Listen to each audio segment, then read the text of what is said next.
Let's dive into the discussions shaping the nation. Minister, we have a large number of parents in the gallery this morning, parents who come from brilliant groups like the NIC Side by Side group, FUS, the ICON FACT group, Embrace Autism D9, and many of these are part of the Dublin Central Equality in Education group.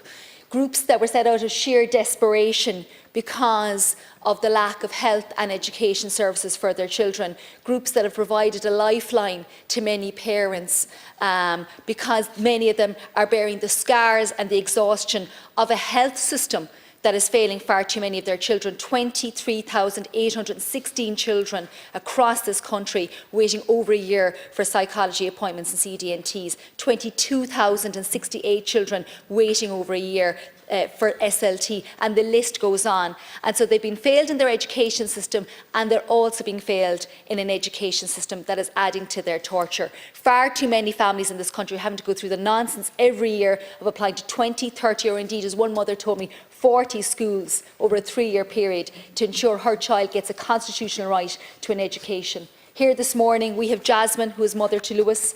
Lewis will be 7 this year. He has autism. He, as his mother said, should be looking forward to making his communion next year, and yet he has no school place. She's had 40 refusals.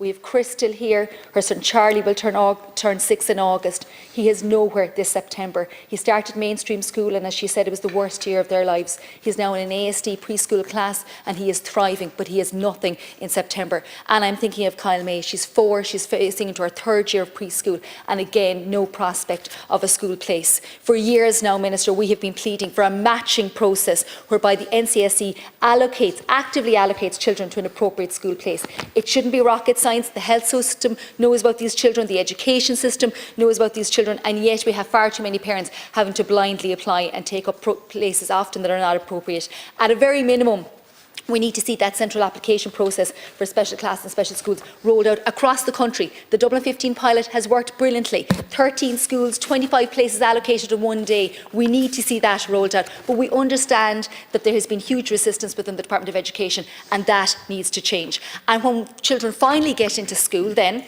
we see another example of how broken the system is with regards to the lack of SNAs. I'm dealing with 2 schools in Dublin 7 at the moment. Those schools' principals were asked to take on 2 children with significant additional needs on the basis that they would get the additional SNA support.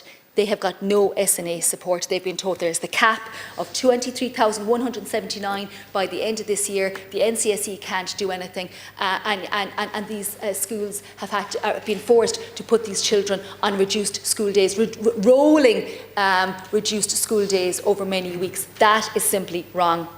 I want to make the point that while we rightly focus on the thousands of children out there with autism, and this is my final point, Las Corla, that while we rightly focus on the many out there with autism, there are other children with learning needs, such as dyslexia, and there is an inherent hostility within the Department of Education that we've seen for many years with regards to the opening of new reading classes and reading schools. That needs to change. Gurmagat. Like, share, and subscribe, and let us know your thoughts in the comments. We'd love to hear from you.